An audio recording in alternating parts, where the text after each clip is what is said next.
trip up the west coast, LAX to SFO. We're searching for a temp so low and the summer high. The sun swayed and set slow. I made waves with some friends I know. I got lost in the ebb and flow of the drifting. Mall, makabagong fashion ng pananamit, iba't ibang uri ng pagkain, mga palaruan na pambata at pang-teenager, at marami pang iba. Ito ang kulturang kinamumulatan natin ngayon. Ano nga ba ang mga ito? Kasalukuyan tayong nabubuhay sa panahon ng kulturang popular. Ito ay ang mga bagay-bagay na tinatangkilik ng nakakaraming tao. Ito ay may kaukulang niche audience o pangkat ng mga taong tumatangkilik sa isang produkto.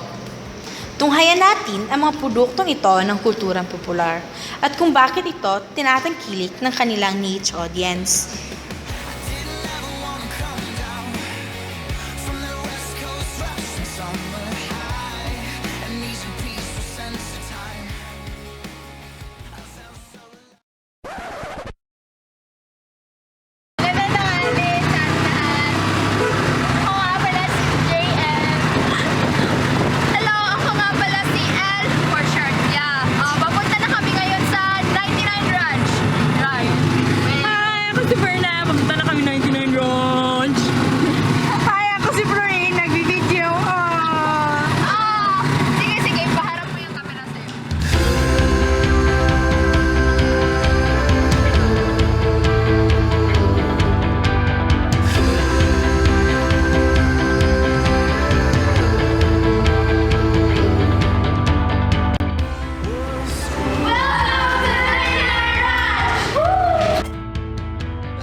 Natikman niyo ba yung fried chicken? Yes. Sarap siya. Marami siyang kumakain dito kasi mura lang at saka masarap yung pagkain. Ba't hindi ka nag-rice for you? Diet. Diet bro.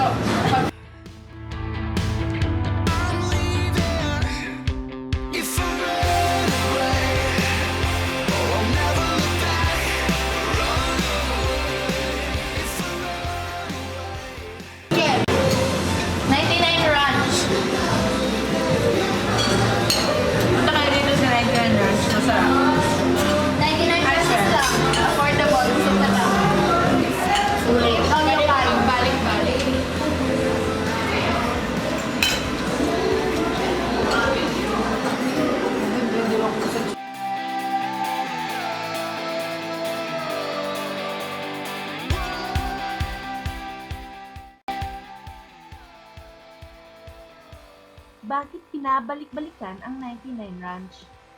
Sa halagang 100 ay talagang mapapawaw ka sa pusog.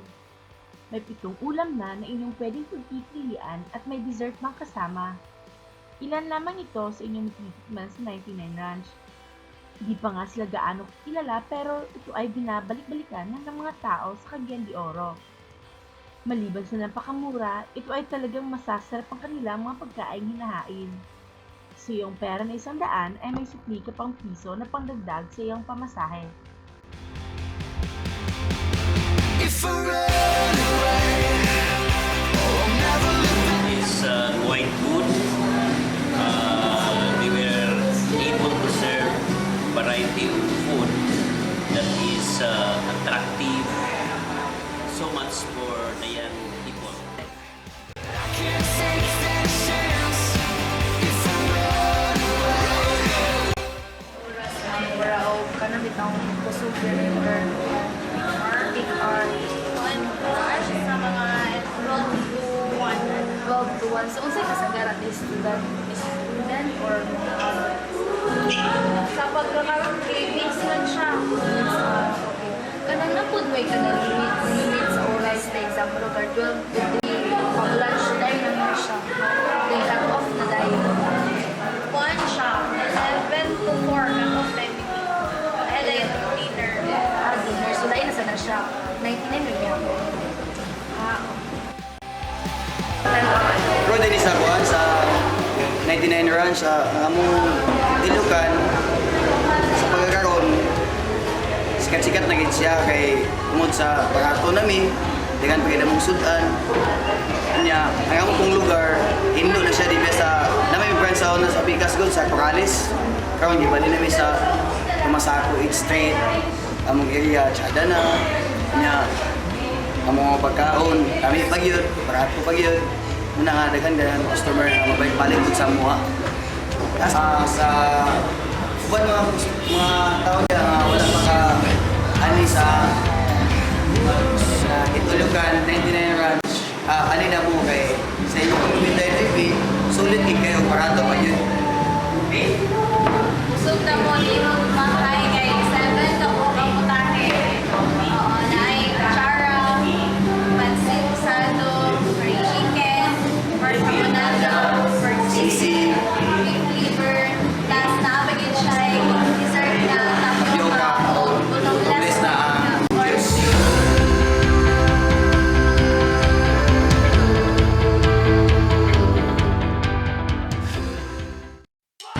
Going whatever.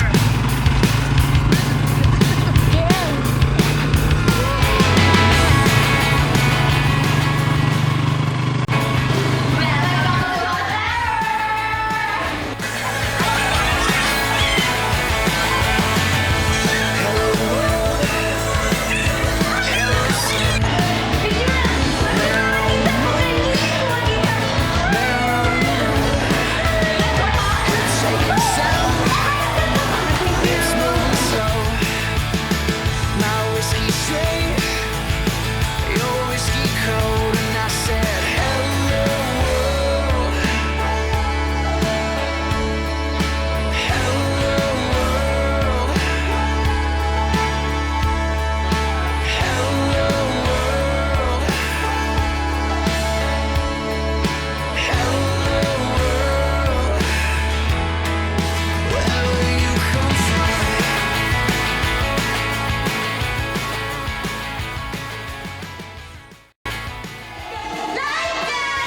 She ran high heels, I was senior. She's cheer coming and I'm on a bleacher. Dreaming about the day when Bakit dinadarayo ang Whatever KTV Bar? Sa lungsod ng Cagayan de Oro City, ang pinakatanyag na KTV bar ay ang Whatever. Bakit? Dahil ito ay nakapagbibigay ng kasiyahan. Meron itong karaoke na kung saan pwede kayong magkantahan kasama iyong mga kaibigan at hindi kaya inyong pamilya. Meron din silang mga paninda na pagkain at inumin na pwede niyong pagsaluhan.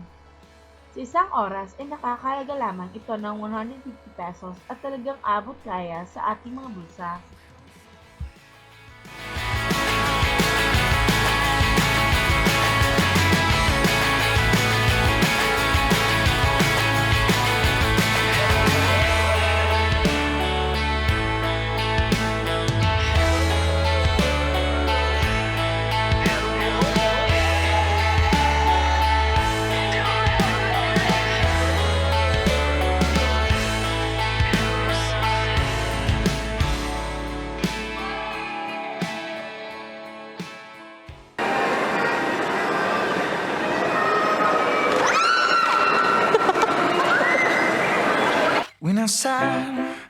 saw the moon, and it made me think of you. Then the rain, it came and came. There you were inside my brain. I've been thinking of you. I've been thinking of you.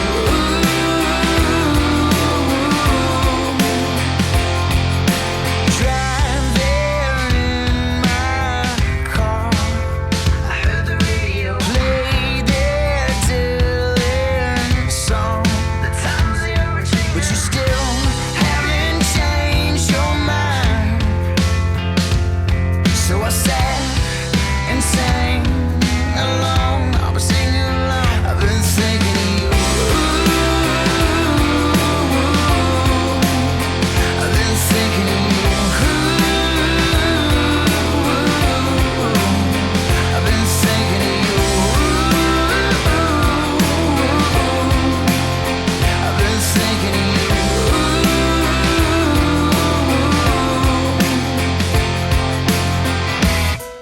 'Cause you're in my head, and I can't take it. I need you by my side, yeah.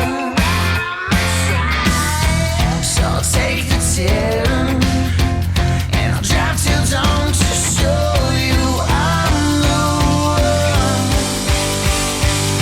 Went outside and saw the moon, and it Start na no! Tara, hawidi ka ni promise! Hawidi, hawidi!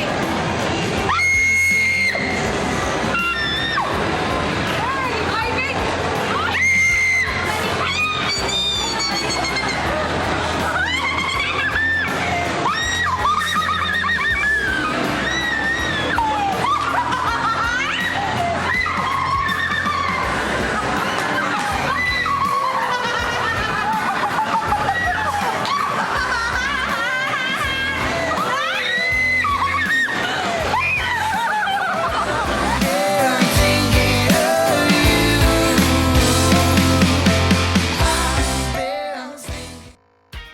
Bakit dinudumog ang mga mall?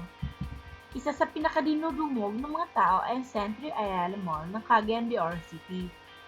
Lahat ng inyong mga pangangailangan ay narito na, gaya ng pagkain, damit, gamit pang eskwela, mga gadgets at iba pa. Malaparke ang bahagi ng mall na kung saan ay madaming tanim na halaman. May mga upuan na tulad ng plaza at may mga palaruan para sa mga bata. Marami ding libangang mga gaganda, pasyalan para sa pamilya at mga kabataan. Ang mall ay nakakapagbigay sa atin ng panandaliang kaligayahan na kung saan ay nakakalimutan din natin ang ating mga problema. the anthem for a dying breed. See the light in the night when you're fading away. Trust in us for all that you've got these days. Take a look inside my heart. Oh, let's get carried away. Don't you dare, don't you ever give up, don't you ever give up. Oh, oh, oh, don't you dare, don't you ever give up, don't you ever give up on us, my dear.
ang iba't ibang uri ng kulturang popular.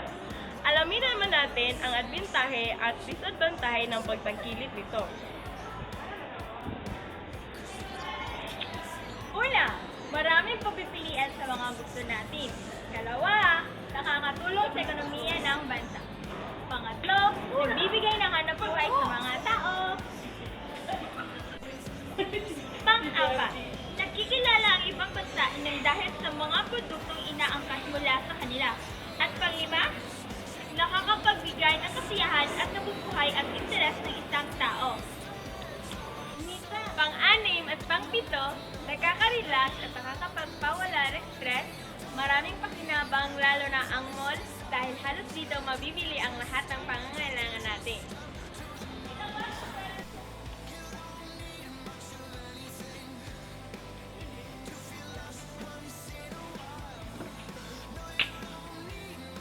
Hindi na tinatangkilik ang mga produktong gawa ng ating sariling bansa. Hindi na nakakaipon dahil sa pagbili ng mga bagay na hindi naman talaga kinakailangan. Nilalaman ng kamalayan ng panibagong pananaw upang kumikita ang mga negosyo. Nababago ang lahat ng aspeto sa buhay ng tao. Inukondisyon tayo ng mga ngarap ng bagay na parang pantasya lamang. Yan lamang. Hindi naman masama ang pagtangkilik sa kulturang popular. Kinakailangan lang nating ibalanse ito. Hindi rin naman masama ang gumasta. Ngunit dapat pa rin nating isalang-alang ang kinabukasan. Hindi lang puro luho ng kasalukuyan. Hanggat maaari ay mag-ipon at bilhin lamang ang kailangan bilhin. Ngunit kung may kaya naman, bakit naman hindi? Ang punto lang naman ay huwag dapat tayong malunod sa luho na isinusubo sa atin ng kulturang popular. Kahit ang pananaw natin ay nagiging kulturang popular na din. Kung ano ang pananaw ng iba, nagiging pananaw na rin natin. Hindi dapat natin kalimutan ang ating sariling pagkatao. Mamulat na tayo sa pantasya ng kulturang popular. Gusto natin magkasabay na lang at alamunin ang kulturang popular na hindi naman sariling atin. Oh, just tell me how to feel like we did when we were young. So you Wait lang. Mag-smile tayo, dili. Mag-smile. Adipin. listen to your favorite song. And all my friends are never singing along. We got down, we got high. The moment felt so right. So let's run free and carry on like I did when we were young. Nakakapagpawala. Buwang guys. Magpabebe na mula yun lang. Girl, at wala kayong pagkit sa mga video namin. Kasi nanonood na kayo. Kung naingit kayo sa video namin, manood kayo. Wala kayong kapataan kasi nanonood na kayo. You were dancing to your favorite song. Mga malinis sila, oy. All my friends are never singing along. We got down, we got high. Tandungga ko na ating first. Oo, sila kay Gita. So let's run free Malingas si Gita. like we did when we were young. Like we did when Marty, Marty!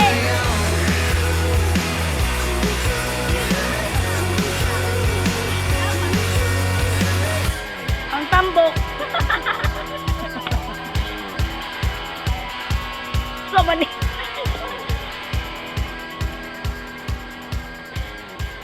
Kahit ang pananunod. Nakoy.